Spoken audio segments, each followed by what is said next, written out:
Hello everybody, it's Maikito. Quickly going over today's or yesterday's, I guess you can say, plays. It was an average day. I did well the first 2 days, so for us, this seems like a bad day. But overall, it was still an average day. I had one added play, which was Harry Kane higher than .5 fouls. That one hit. Ericsson higher than 2.5 shots assisted hit.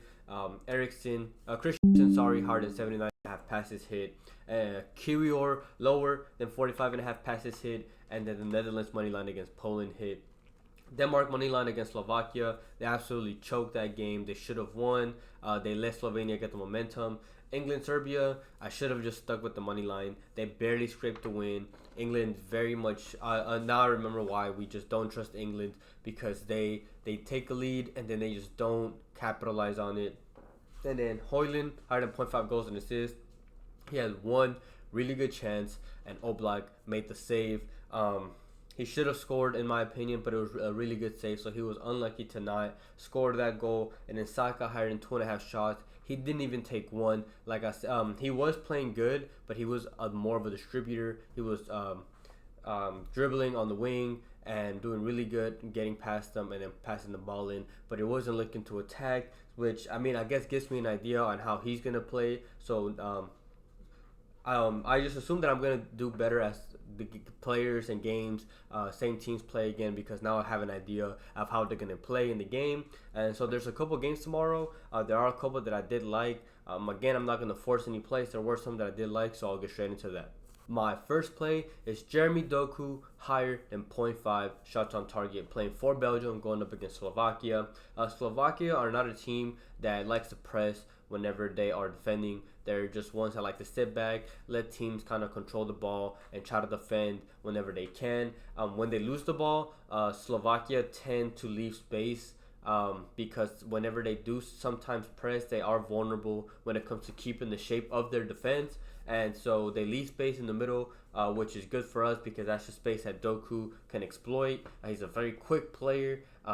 If he gets space, he's going to take it. And Belgium like to break the lines. It's good for us because they like to try to find spaces in between that where wingers and the strikers can run in. They do like to play a little more centrally, which is I'm still fine with, because he still has the likes of De Bruyne, Trossard, and even Lukaku to an extent that can provide him balls that he'll shoot from. And Belgium will dominate the ball, which I'm sure, like I've mentioned before, it's a good thing, because that means more opportunities for Belgium. Doku is going to be a very integral part to the Belgium attack.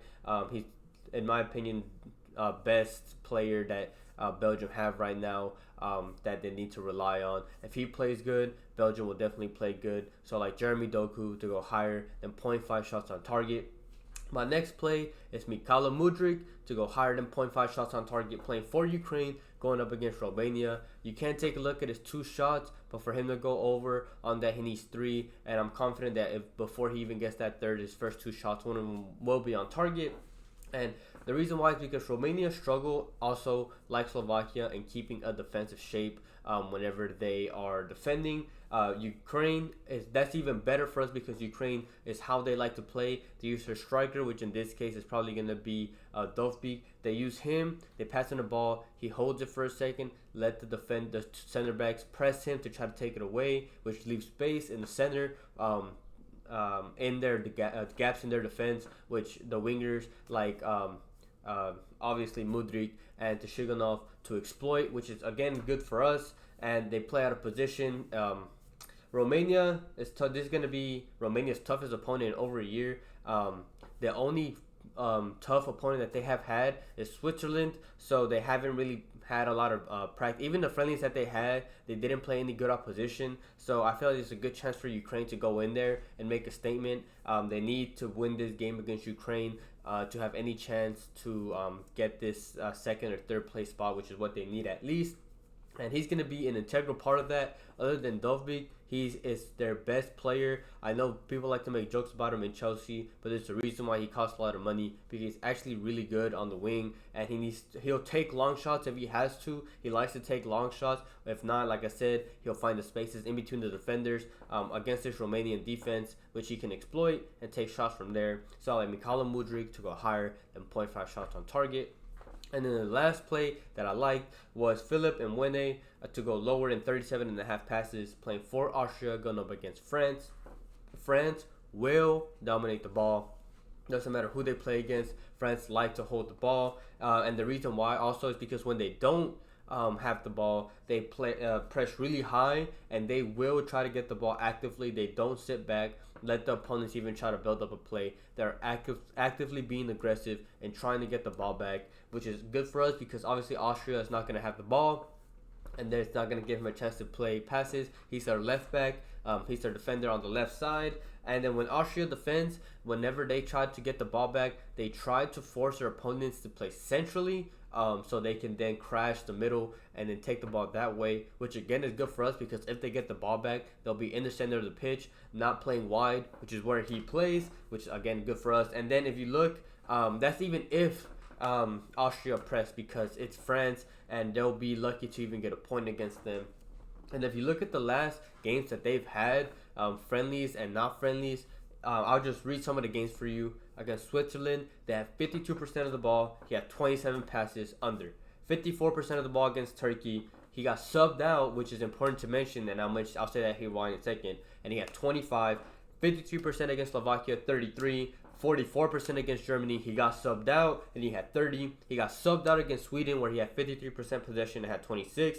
And then he played a full 90-minute game against Sweden again, has 63% of the ball, and still went under with 32. So I'm confused as to why this line is so high. Honestly, it could be because it's the first game and they're overestimating how much players are going to be passing the ball around. So I just think that it's too high of a mark. I'd play this at 35.5 if you want to. Once it gets to like 33, 32, it might be a little too risky. But I like the value that you're getting here at 37.5 passes. And Austria in general, when they even have the ball, they try to play centrally. They don't really play too wide. So again, good for us. So I like the value on this play. It's Philipp and Wene to go lower than 37.5 passes. When it comes to money lines, I'm gonna be just straightforward this time, not try to take too many risks. You can combine both of these and it'll become a plus money slip, which is ultimately what I really try to at least get you a plus money slip. So the first one is the France money line against Austria.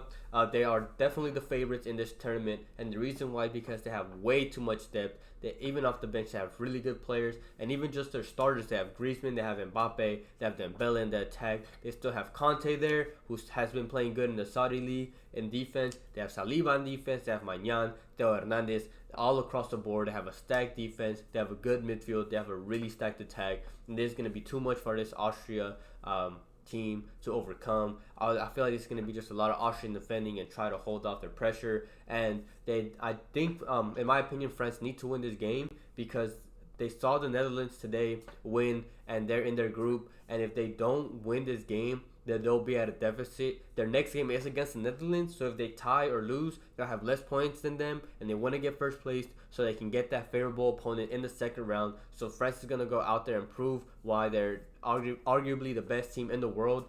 Way too much depth for them, too much for Austria. I like the France money line against them. And then the second play is the Belgium money line against Slovakia. I thought about taking the first half money line, but again, just to play it safe, just take the normal money line against them. And the main reason why is because I do not trust the Slovakian defense. I think they're going to be caught up position way too many times, and especially with a player like De Bruyne in that Belgian side, you cannot have that. He's going to have good players that he can pass to break through the lines with Trossard, Lukaku, and Doku. And I think Belgium have something to prove as well, because they've all been criticized for never taking advantage of their quote-unquote golden generation. But now they have some good players, younger players like Trossard and Doku that they can use to attack. And Lukaku plays amazing for Belgium. And Slovakia, the only thing that they somewhat have is maybe a defense, because they have De Vrij, Dubravka, and Lobotka. But in the attack, they have no good attackers. So it's a very low chance that Slovakia can even maybe score. I think Belgium definitely outscores them. And if you look at starting since 2023, Belgium have scored in every single game except one.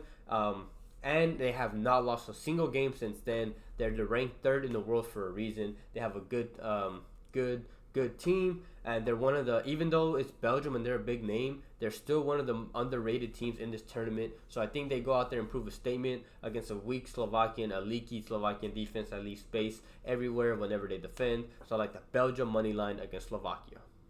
Thank you everybody for watching. Hopefully tomorrow we can have a better day than we did today. Again, it was an average day, but honestly from my standards I feel like I should be doing better, and I apologize for the late video yesterday. I was out with family. I told you guys that last time, so this time I try to get this out earlier for everybody else. But other than that, I hope everybody has a good day, a good night, and we can cash out tomorrow.